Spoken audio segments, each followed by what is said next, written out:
My name is Jessie and am a 25-year-old female. I had 3 close friends during college and one of them was my college roommate Wendy.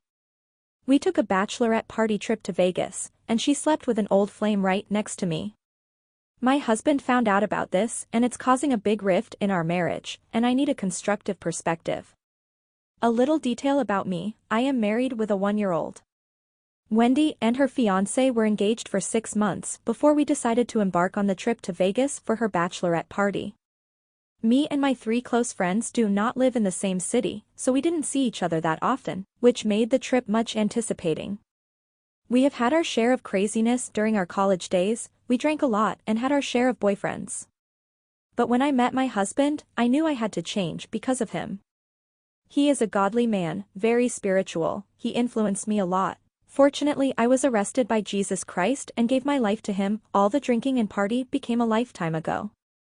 I spoke with my friends on the phone and we organized the trip together. I was a bit hesitant about going to a bachelorette party because of all the stigma that surrounds it. My husband reminded me about it as well. I assured him that I spoke with my friends about it and there would be no infidelities and consuming too much alcohol, because we were too old for that. We had that kind of trust between each other. Moreover, all my friends were in a relationship. I and my 2 other female friends had been eagerly planning for my college roommate Wendy's bachelorette party in Las Vegas for weeks.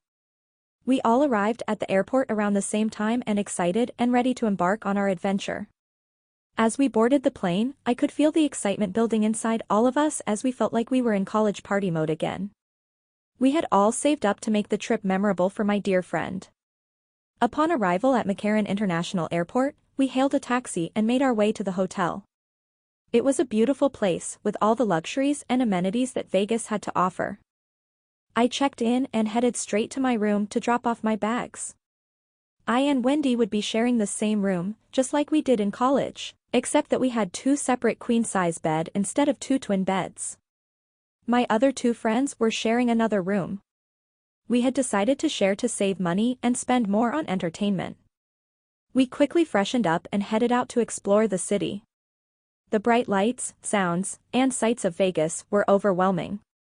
I could see the excitement on my friends' faces as we all walked down the strip, taking in the many sights and sounds. I visited some of the famous casinos and played some slot machines, even though none of us were great gamblers. The highlight of my first day was a live show, which was an exciting experience for all of us. The second day was the big day, the bachelorette party.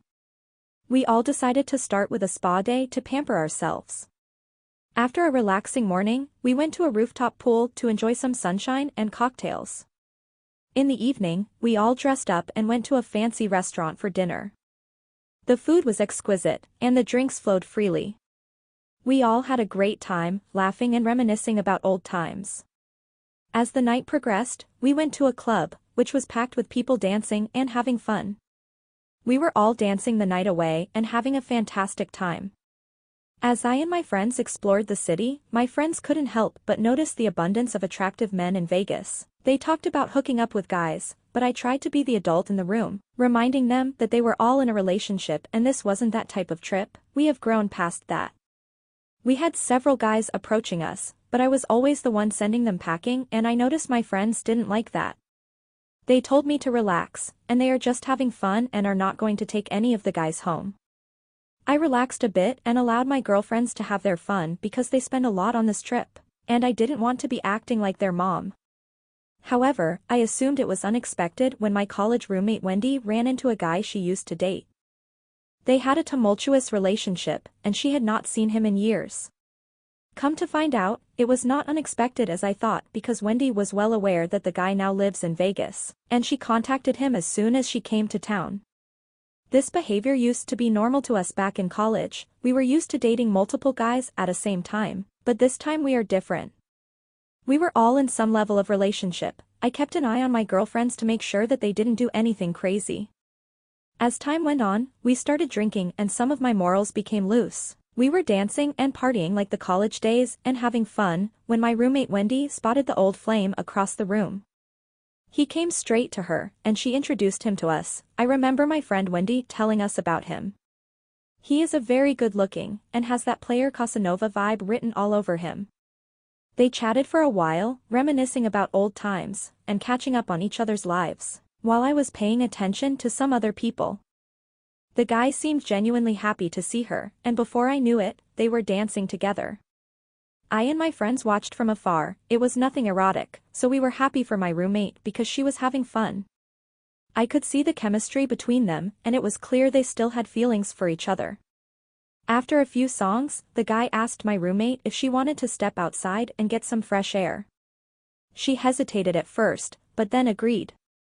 I and my friends watched as they left the club and disappeared into the night.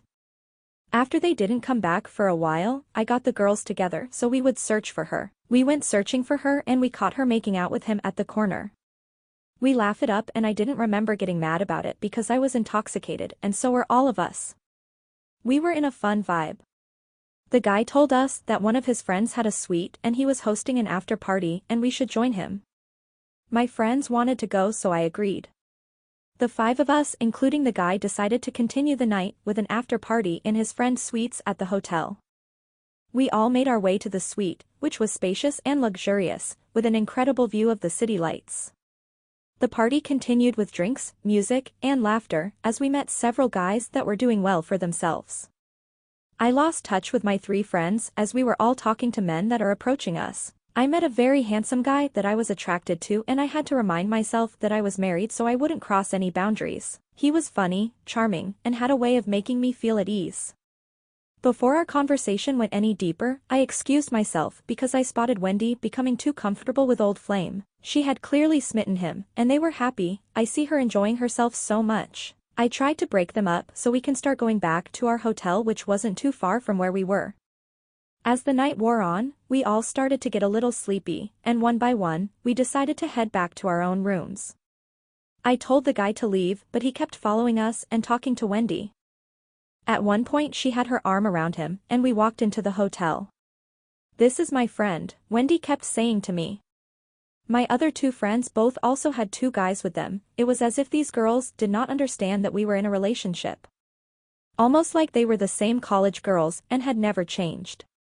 When we got to the hotel, I was so tired that I just walked in the room and lay on the couch and fell asleep and dozed off for almost an hour.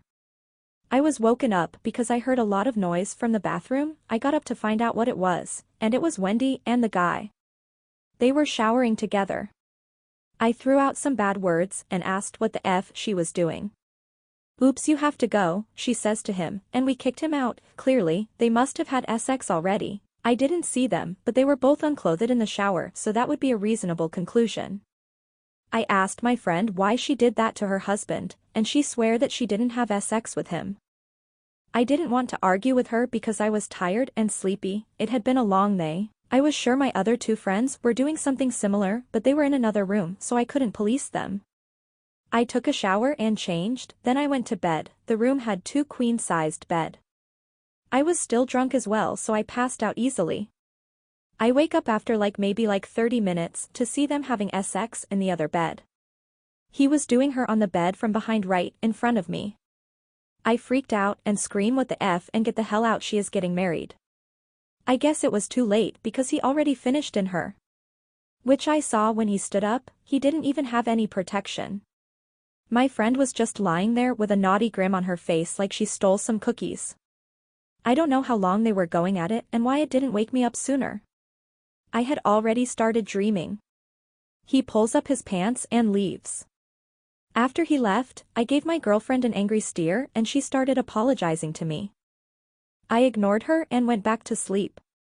The following day I was giving her the silent treatment and she apologized to me. I also suspected that my other 2 friends went home with men as well. All was forgiven before the end of the day. We caught a flight in the morning and we all went back to our separate cities.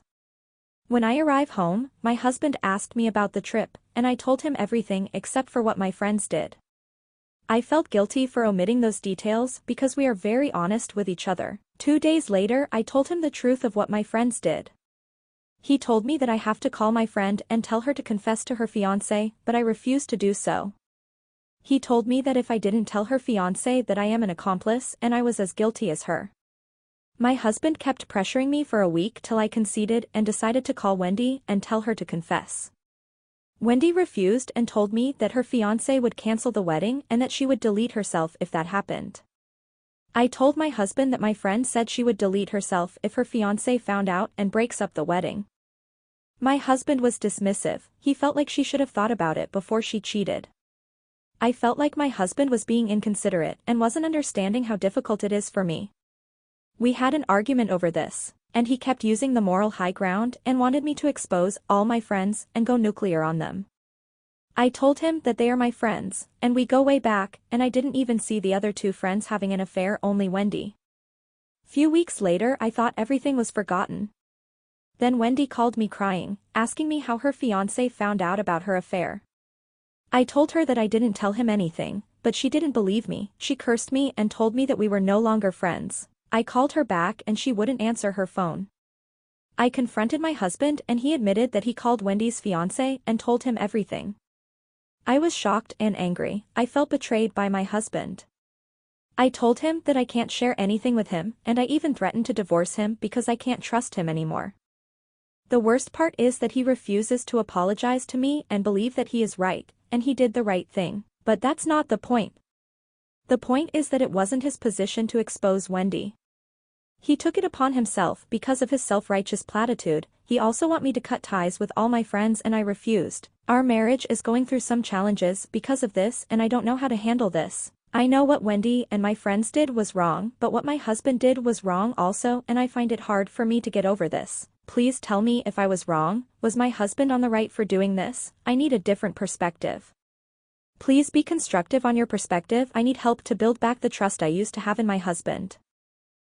Having a bachelor or bachelorette party in most cases is an excuse to cheat. If you're getting married to someone you presume is the love of your life, there shouldn't be a need for one last night of fun, as if you're having your last meal before you go to prison. If you need one last night of fun before you spend the rest of your life with your true love, then you probably shouldn't be getting married to that person. Having a bachelorette party in Vegas just puts you in the prime location to cheat because that's what Vegas was designed for. You put yourself in a position to cheat, and mixing it up with alcohol is a cocktail for debauchery. Now let's talk about your friend Wendy. Wendy's infidelity is premeditated and wasn't a mistake. She knew her old flame lived in Vegas. Maybe that's why she hosted the bachelorette party in Vegas, so she could meet up with her old flame one last time before tying the knot. And she got you to lie to your husband and make it to appear as if it was a collective idea to go to Vegas. And that was the first lie she told to you. Secondly, you have shown where your loyalty lies, and it's not to your husband or your son. You try to act like you're in control of your friends, pretending to be the mother hen amongst them. But the truth of the matter is that you're not in control of even yourself. You got drunk when you promised your husband that you wouldn't get drunk. So if you're not in control of yourself, how could you be in control of your friends? So not only did your friend Wendy lie to you twice. The first lie was that she wasn't going to Vegas to cheat. And the second lie was that she wasn't being intimate when you clearly caught her red-handed in the shower. But you're willing to forgive her the following day and still willing to protect her relationship.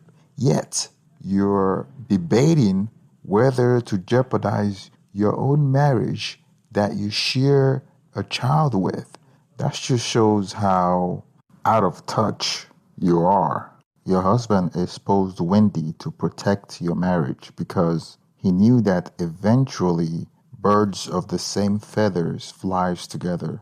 After you failed on all the promises you gave him before the trip, the only way he could salvage the situation is for you to sever contact with your toxic friends. You don't have as much power as you thought you have amongst your friends because you couldn't police anyone.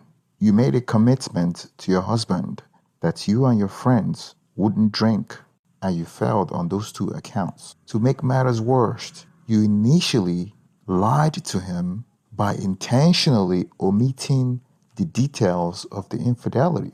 Your husband did the right thing, not only to protect you from your friends, but to protect his fellow man from an impending disaster. You think you're born again Christian, but deep inside you're still weak, and it wouldn't take much for you to slide back into debauchery. Please don't forget to like and subscribe this video for more content.